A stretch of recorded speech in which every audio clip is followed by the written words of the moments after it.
Айналаға жайлы жайсаң жан еді, бітімі бөлек, ісі ерек нар еді, адалдығы жарқылдаған мінезі, бар жақсылық өн бойына тән еді.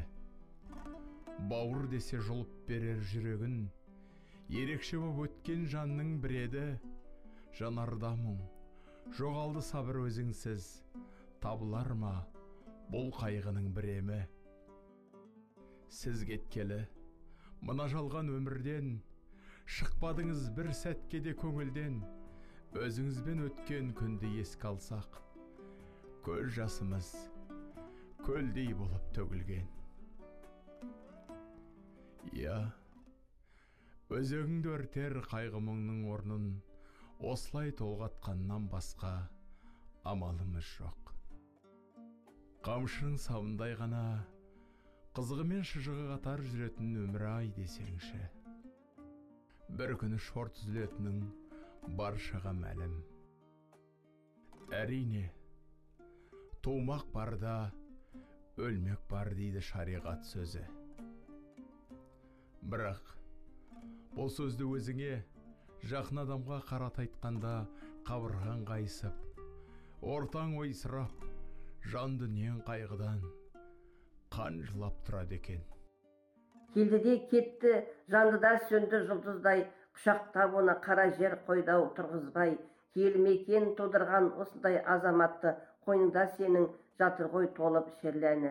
Ауыртып ажал, жандарға терең салды ине, көңілде талай, күрсінді сарсаң сан күйге. Көгінде шарлап дұғалар қылған жүрсін қалықтап, қара жер оны әлдейле, мәңгі әлдейле. Қамшының сабындай қайран тірлік бір күні шарт сынары баршаға аян. Өмірдің өз күшті болған менен өтетіні өкінішті. Тумақ бар жерде өлмек те бар дейді шариғат сөзі.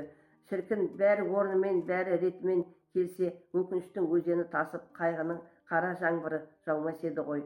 Кеше ғана арамызда жарқылдап жүрген асыл қайынінім саламаттан айырылғанымызға бір жыл өтіпті. Өлім түгілі өкпеге қимайтын асыл азамат қайынінім туралы ендігі жерде естелік айтамыз деп кім ойлағаны? Әке-шеше қамқорлығы мен еңбекқорлығы дарыған ұлға бергісіз ер мінезді қыздары Аллаға шүкір бұл күнде сол кәсіптерді жалғастыруда. Амал қанша тағдырға қарсы келер ешкім жоқ.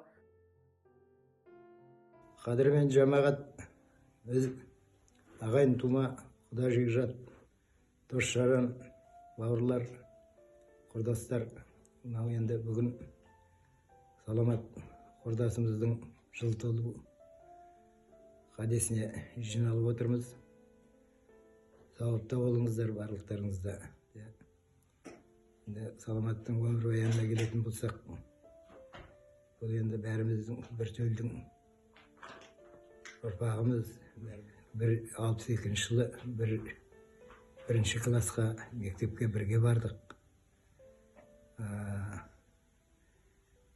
Бірге бардық, балалық шағымыз, жастық шағымыз, жігіттік шағымыз, үлкендік шағымыз осы көзі жұмылғанша бірге өтті.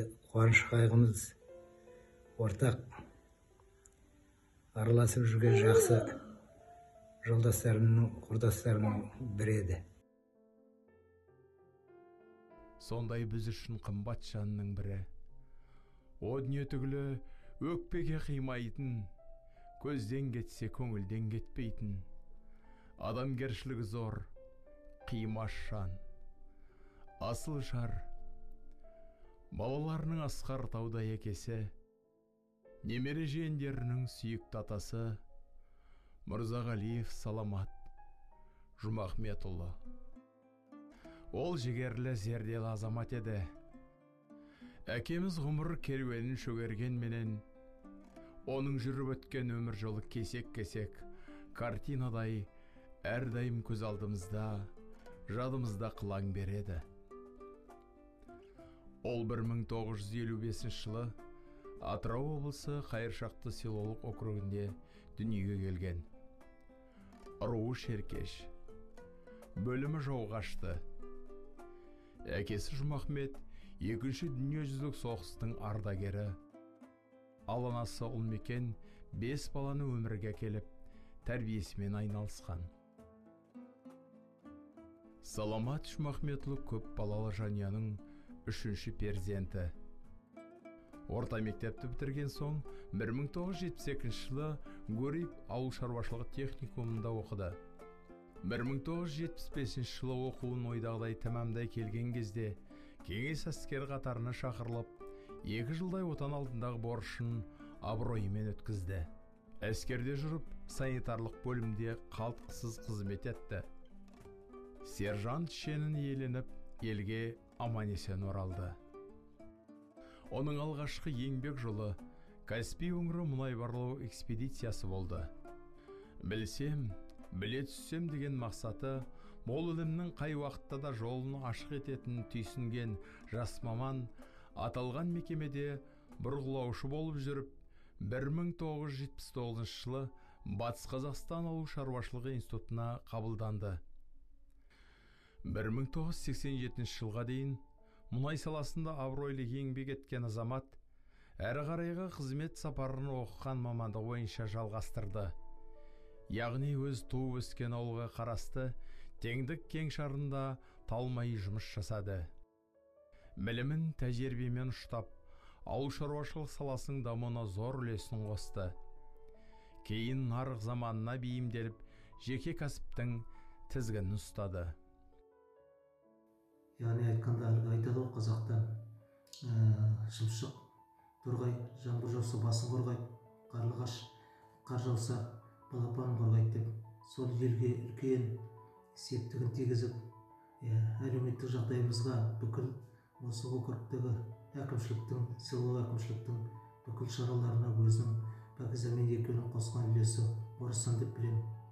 Кешегі совхозымызда осы теңдік өңірінде 3 үлкен мекеме болатын, бір московский экспедиция, Атырау гидрология экспедициясы, кеңшар совхоз тарағандар осы ең алғашқы шаруа жолдарының басында тұрған осы Сәкеннің шаруашылығы еді.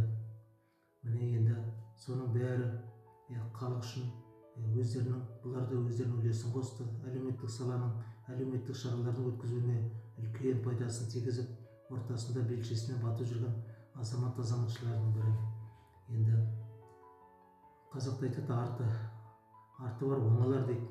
Міне Сәкеннің сол салып кеткен сара жол балалар жалғастырып, қыздары өзі өркендеу жолына түсіп жатыр. Ел, қоғам үшін аянбай тер төккен абзал азаматтың еңбегі елеусіз қалған жоқ. Өмірінің соңына дейін ауыл шаруашылығы саласынан, ауыл кеңесінен алған сан түрлі марапаттары соның айғағы. Саламат Шмахметұлының қарапайымдылығы, кім-кімді де күнде көріп жүрген сыралғы жолдасында еркін әңгімеге тартып алатын бауырмалдылығы ғажап еді. Оны білетіндер де әкемізді ашық жарқын, табиғаты дегдарлық пен тазалыққа тән талғампаз, әзіл оспақты адам дері анық. Осындай жақсы қасиеттермен ұжымына сыйлы, айналасына беделді азамат 5 қыздың әкесі. Нақтырақ айтсақ, 1978 жылы анамыз Батизамен бас қосып отбасын құрды. Өмірге бірінен соң бірі 5 қыз қалдағы келді. Осы 5 көлінде ешкімнен кем қылмай мәпелеп өсірді. Әрқайсының жоғары білім алуына жағдай жасады. Тұңғышы Гаухар Атырау педагогикалық университетін бітірді. Райхан да осы аталған оқу орнын ойдағылай аяқтаған. Ал Салтанаты Ақтөбе қаласындағы Жұбанов университетін тәмамдаған. Халықаралық қарым-қатынас мамандығын алған соң, Ұлыбритания мемлекетіндегі Кембридж университетінен тіл мамандығын оқып шықты. Ал 4-ші перзенті Сәуле әкесі оқыған Батыс Қазақстан облысындағы Ауыл шаруашылық университетінен қаржы мамандығын иеленді. Кенжесі Әсел Евразиялық ұлттық университетінде білім алған, экономист. Ең дұрыс инвестиция қаржыны білімге жұмсау дейтін әкеміз зерек жан еді. Қыздарының да білімді, көз ашық тәрбиелі болып бойжетуі, әрқайсының өз ұясын тауып, қоғамының бір кірпіші болып қалануы сол ұстанымның нәтижесі.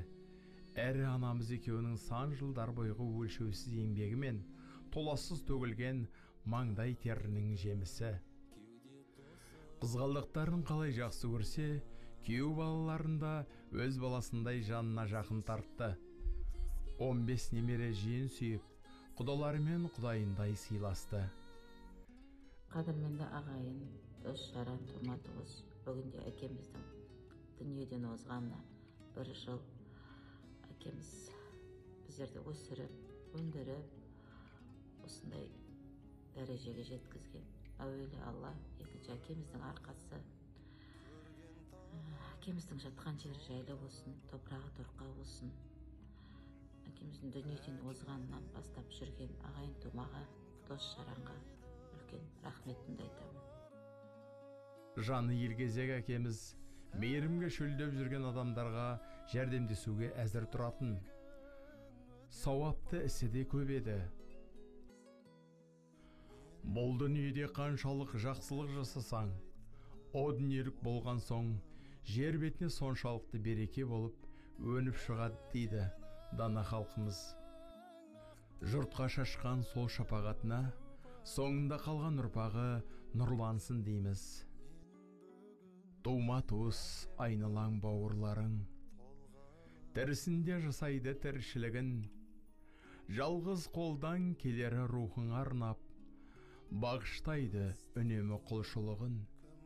Дүниенің кессекте бар түкпірін, ойсырап тұр орныңыз артықтығың, ұрпағыңа болыңыз шапағатшы, асыл әке, пеште шалқып нұрың.